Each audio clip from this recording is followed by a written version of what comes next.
우리는 지난 주일에 기쁨으로 부활절 예배를 드렸습니다. 부활절 예배에 온 힘을 다들 쏟으셔서 병이 나신 분들이 계시다고 들었는데, 자, 부활절 우리 또 사진도 보셨고 드론으로 찍은 사진도 우리 지난주에 찍은 사진도 보셨지만, 그렇게 기쁨으로 부활절 예배 한 번 드린 것으로 부활절이 이제 다 끝난 것이라고 여러분들 생각하십니까? 아니시죠? 아닙니다. 오늘 기도하신 권사님도 말씀하셨지만 부활주일은 지났지만 지금 우리는 부활절기를 보내고 있습니다. 예수님께서 부활하신 것은 단 한 번의 사건으로 끝난 것이 절대 아닙니다. 그것은 마치 파도가 바다에 한번 파도 한번 생각해 보십시오. 한 번의 물결로 끝나는 것이 아니라 파도는 어떻습니까? 계속적으로 또 오고 또 오죠.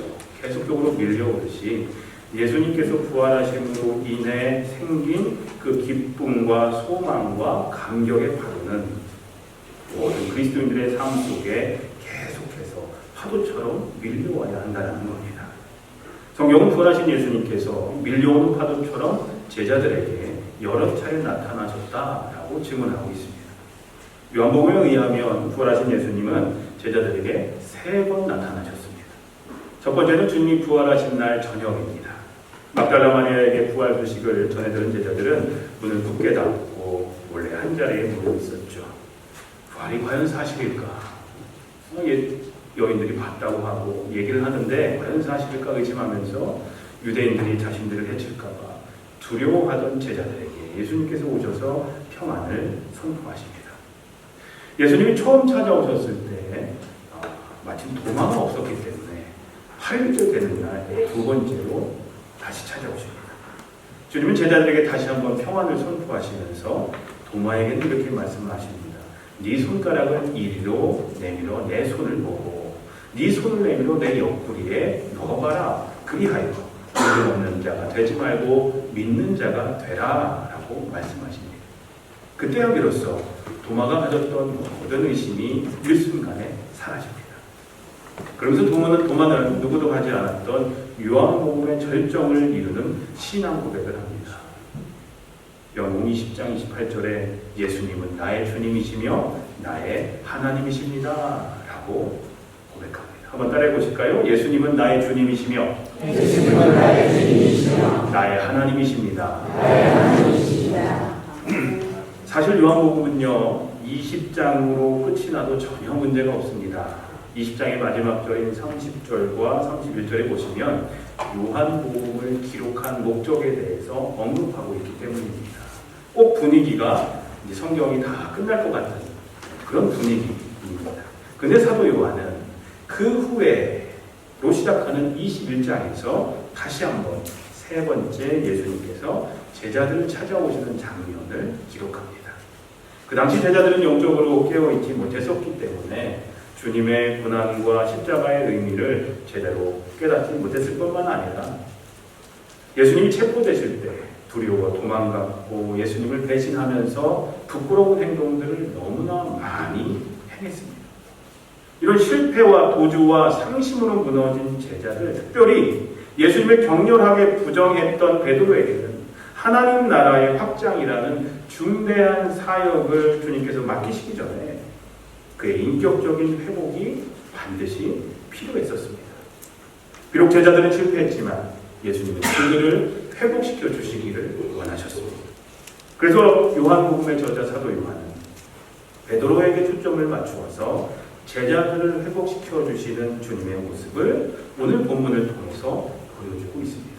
사랑하는 성도님들, 주님은 제자들에게 하셨던 것과 같이 오늘도 저와 여러분들을 찾아오셔서 우리를 회복시켜 주시기를 원하신다는 사실을 꼭 믿으시길 바랍니다. 예수님은 우리가 제자들처럼 처음 부르셨을 때의 감격을 되새기며 우리에게 맡겨주신 사명감을 그 사명을 다시 회복하기를 원하신다는 겁니다. 우리는 잊고 살아가지만 주님이 우리에게 주신 사명을 주님은 잊지 않고 내 사랑하는 딸이 내 아들이 그 사명을 감당하는 삶을 살기를 간절히 오늘도 원하신다는 겁니다. 먼저 제자들 찾아오신 예수님은 제자들이 예수님을 처음 만났던 3년 전의 아름다운 추억을 생각나도록 하십니다. 오늘 말씀의 배경인 디베리아 바다는 로마 황제 티베리우스라는 사람의 이름을 따서 갈릴리 호수에 붙인 또 다른 이름입니다. 누가복음 5장에 보면 게네사렛 호수라고 불리기도 하는데 디베리아, 게네사렛, 갈릴리 다 같은 걸 얘기합니다. 오늘 보면 3절에 보니까 베드로가 얘기합니다. 나는 물고기 잡으러 가노라 하니까 함께 있던 다른 6명의 제자들도 따라 나서게 됩니다. 3년 동안 쉬기는 했지만 그래도 제자들은 이 호수의 사정을 잘 알고 있었고 고기 잡는 기술도 잊어버리지 않았습니다. 근데 제자들은 밤새 그물을 던졌지만 한 마리도 잡지 못합니다. 아마 짜증이 났을 겁니다. 그리고 달이 밝아옵니다. 근데 누군가 호숫가에 서서 제자들의 모습을 지켜보고 있었습니다. 그러나 제자 중 그 누구도 그분이 예수님인 줄 알지 못합니다. 호숫가에 서 있던 그 사람이 말하죠. 얘들아, 너에게 고기가 있느냐? 직역하면 너희들 고기 못 잡았지? 라는 얘기입니다. 제자들이 아니요 하고 얘기를 합니다. 그때 주님은 그물을 배 오른편에 던져라. 그리하면 잡을 것이다 라고 말씀하십니다. 여자들은 말씀대로 순종하면서 그물을 던졌는데 고기가 얼마나 많이 잡혔는지 그물을 들어 올릴 수 없을 정도가 됩니다. 물고기가 많이 잡혀서 그물을 힘들게 당기다가 예수님의 사랑하시는 제자인 요한이 문득 3년 전 사건을 기억하게 됩니다. 누가복음 5장에 보면 베드로를 비롯한 어부들은 밤새 그물을 던졌지만 한 마리도 잡지 못했습니다. 일할 기분도 나지 않고 밤새 그물을 던지느라고 육신도 지치고 피곤해서 잠시 눈을 붙이고 싶었지만 아침에 다시 그물을 씻으면서 다음번 출항을 위해 준비를 하고 있었습니다. 바로 그때 예수님이 베드로와 그의 친구들에게 말씀하십니다. 깊은 데로 가서 그물을 내려 고기를 잡아라. 그냥 이렇게 대답합니다. 선생님이요, 우리가 밤이 맞도록 수고를 하였을 때 얻은 것이 없지만 말씀에 의지하여 내가 그물을 내리겠습니다. 자기 경험으로 볼 때는 분명 안 될 것 같은데 그래도 선생님의 말씀이니 한번 던져는 보겠습니다 라는 그런 자세를 보입니다. 말씀에 순종하며 배를 깊은 데로 몰고 가서 그물을 내렸는데 어떻게 됐습니까? 갑자기 그물이 팽팽해집니다. 그물에 걸린 고기가 너무 많아서 그물이 찢어지기 시작합니다. 다급해진 베드로가 야고보와 요한이 타고 있던 배에 힘짓을 합니다. 빨리 와! 그들이 급히 노를 저어합니다. 두 배에 탄 어부들이 그물을 함께 잡아당기니까 두 배가 물에 잠길 지경에 이르게 됩니다. 그러자 예수님의 권능의 경외감을 느낀 베드로가 예수님 무릎 앞에 엎드려 고백합니다. 주여, 나를 떠나소서 나는 죄인으로소이다 라고 고백합니다. 조금 전까지 예수님을 뭐라고 불렀습니까? 선생이요, 선생님 하며 부르던 이 베드로가 이제는 예수님을 주님이라고 부르며 자신의 불신앙의 태도를 회개합니다. 그때 주님은 베드로에게 사명을 주시죠. 이제 후로는 네가 사람을 취하리라. 이제부터 복음을 전해 영혼을 구하는 사람 낚는 어부가 되라고 베드로에게 말씀하십니다. 이에 베드로와 야고보와 요한은 배들을 육지에 대고 배와 잡은 고기와 모든 것을 버려두고 예수님을 따르게 됩니다. 예수님을 만나서 새로운 사명을 받고 나니 전에 그들에게 중요하게 여겨졌던 모든 것들을 이제는 과감히 버릴 수 있게 되었던 것이죠. 이제 다시 오늘 본문으로 돌아왔어요. 한번 상상하면서 제 말씀을 들으시면 좋을 것 같아요. 물고기를 끌어올리던 요한은 그물을 배 오른편으로 던지라고 하신 분이 예수님이라는 것을 직감하고 주님이시다! 하고 베드로에게 외칩니다. 요한이 외치자 겉옷을 벗고 그물을 열심히 당기던 베드로도 부활하신 주님이 호숫가에 서 계신 것을 그제서야 보게 됩니다. 순간 베드로는 주님께서 자기를 처음 부르실 때의 감동이 아마 생각났을 겁니다. 그래서 다른 제자들은 낑낑대면서 그물을 끌어올리려고 하는데 베드로는 벗고 있던 겉옷을 다시 둘러입고 물에 첨벙 뛰어들기에 이르게 됩니다. 8절에 보니까 배와 육지 사이의 거리가 50칸쯤 떨어져 있다라고 기록되어 있는데요. 헬라어로는 200규빗이라고 되어 있습니다. 한 규빗이 45cm, 그러니까 200규빗이면 90m 정도가 됩니다. 미국에서 쓰는 단위로 따지자면 100야드, 미식 축구장 경기 정도. 가까운 거리는 아닙니다. 먼 거리입니다. 축구 선수들 뛰는 거 보면 한참 뛰잖아요. 불과 열흘 전 나는 저 사람을 모르고 라고 3번씩이나 모른다고 부인하고 배반했던 베드로를 예수님은 그 당시 안타까운 눈으로 쳐다봤지만 지금 호숫가에 계신 예수님은 자신을 향해 허겁지겁 그 먼 거리를 헤엄쳐 오는 베드로의 모습을 기쁨으로 지켜보고 계십니다. 그리고 베드로의 마음속 깊은 곳에 있는 주님을 향한 그 사랑, 그 열정을, 식지 않은 열정을 보고 계셨습니다.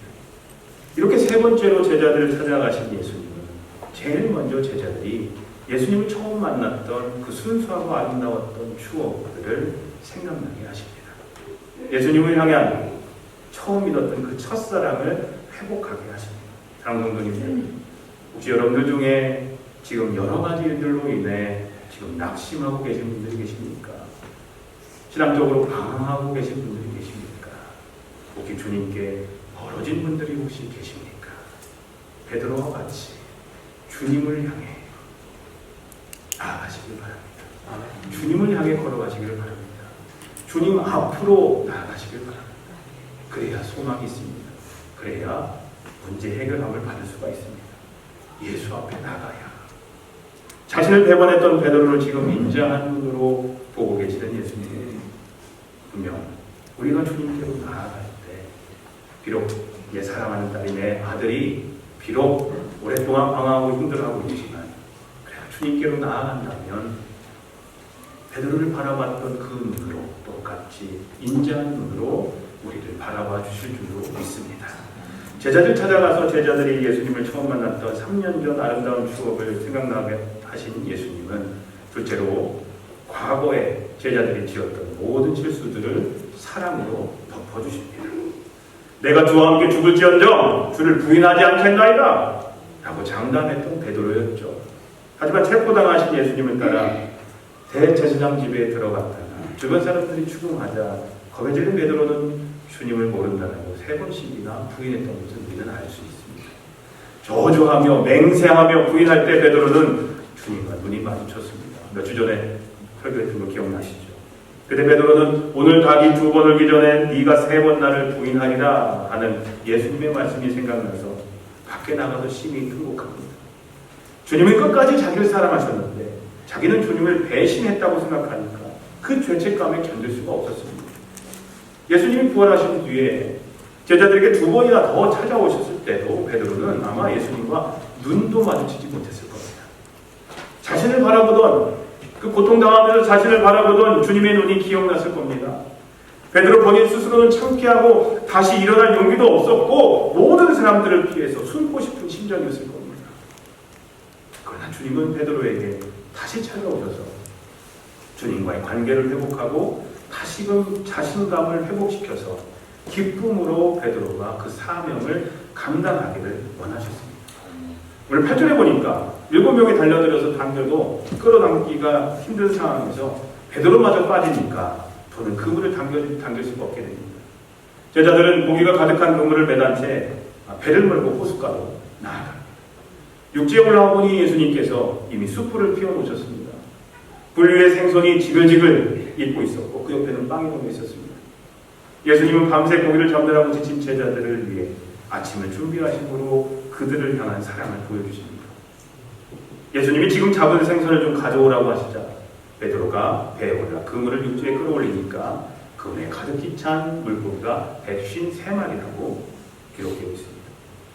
제자들에게 와서 아침을 먹으라고 하십니다. 주님은 손수 음식을 차리시고 돌아온 탕자와도 같은 제자들을 대접하십니다. 예수님께서 빵을 가져다가 제자들에게 주시고 생선도 그렇게 하십니다.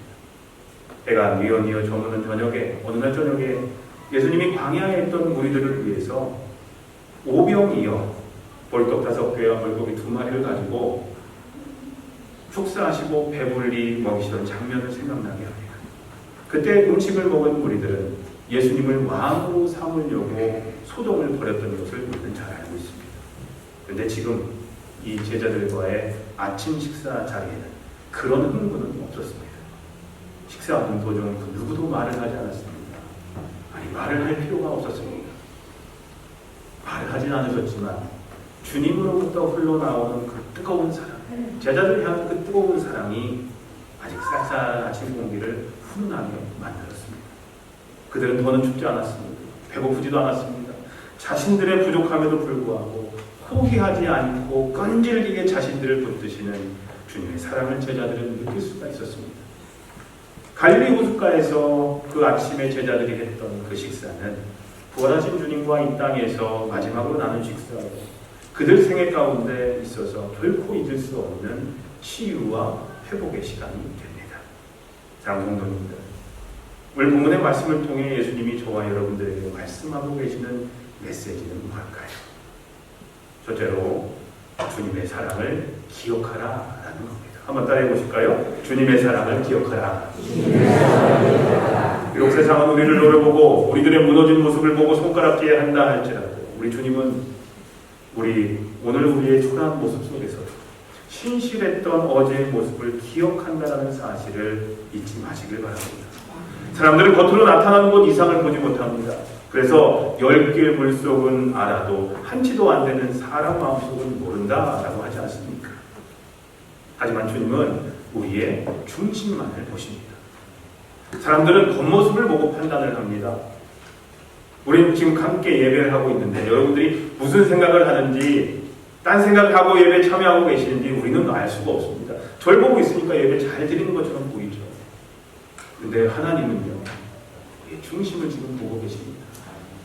예배를 하고 있는지, 딴 생각을 하고 있는지, 예배에 집중하고 있는지, 신령과 진정으로 드리고 있는지 아닌지, 그냥 마음만, 몸만 이 자리에 와 있는지 다 알고 계신다는 겁니다.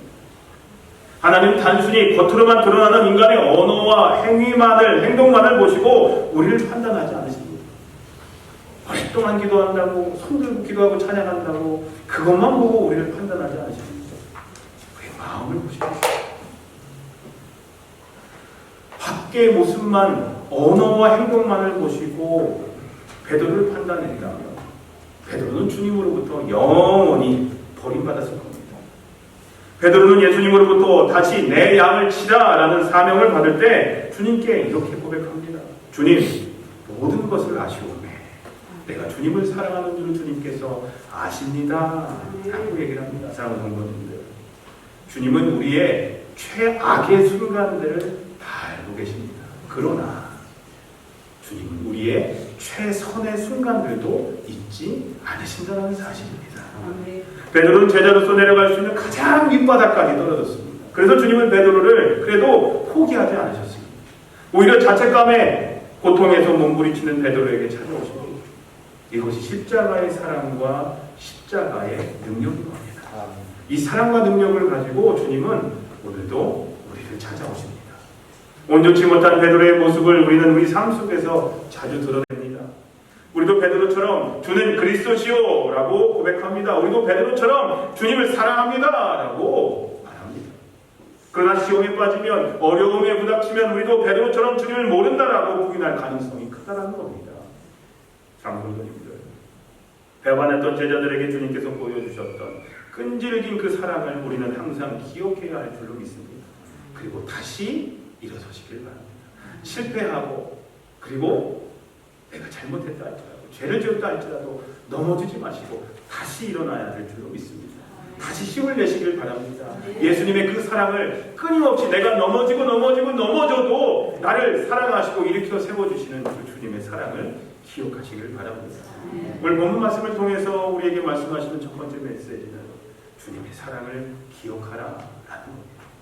두 번째 메시지는 우리 역시 주님의 사랑을 보여주어야 한다는 겁니다. 제자들은 주님을 배반하고 도망한 것으로 인해서 심한 죄책감에 사로잡혀 있었습니다. 그런데 우리들도요, 제자들과 같이 이런 실수를 많이 범하곤 합니다. 우리는 이렇게 세상의 것을 탐닉하다가 하나님을 온전히 예배하며 찬양할 수 있을까 하면서 후회하고 회개할 때가 있습니다. 내가 또 혈기를 부렸는데 주님 뭘 염치가 있나? 신앙생활을 좀 더 잘해보려고 하는데 왜 이렇게 잘 안 되지?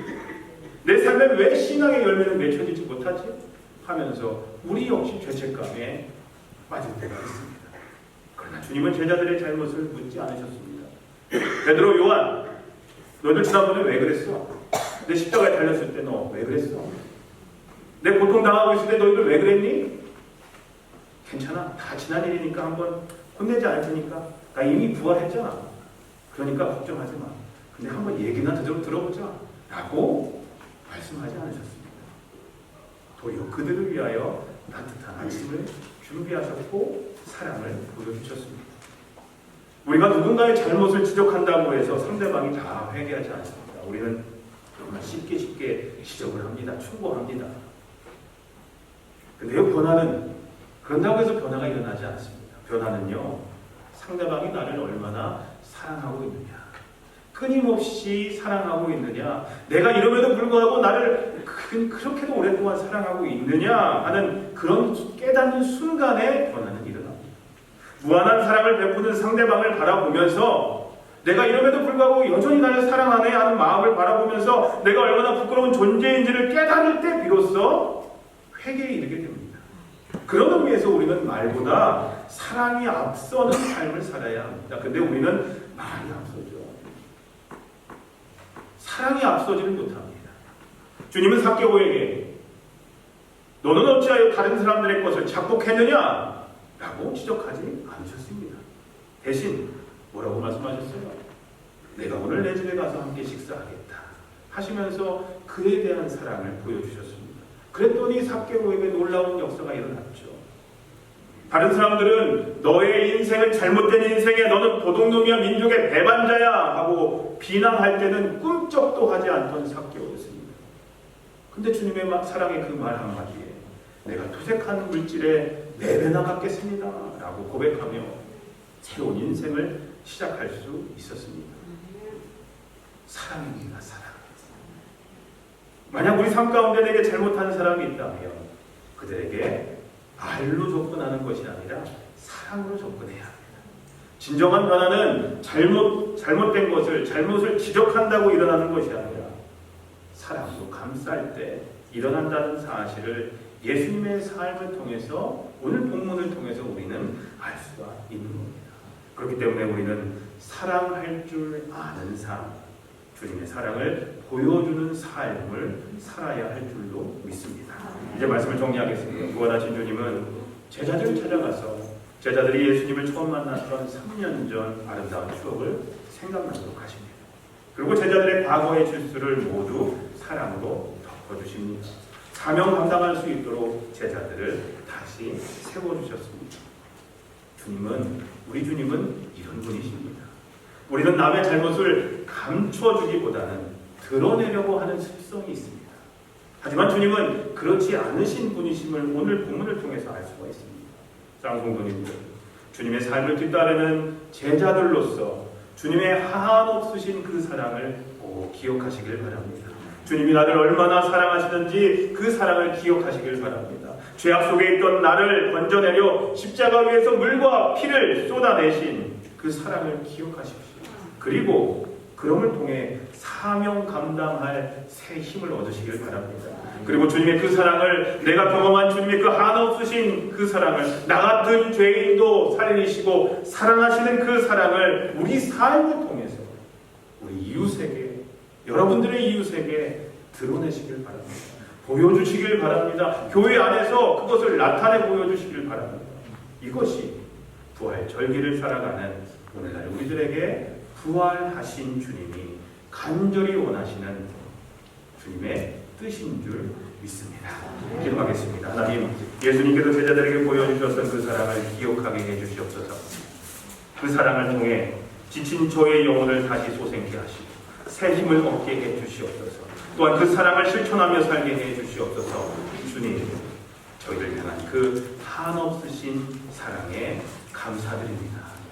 저희들 다시 일어나 사명 감당케 해 주시옵소서. 예수님의 이름으로 기도합니다. 아멘.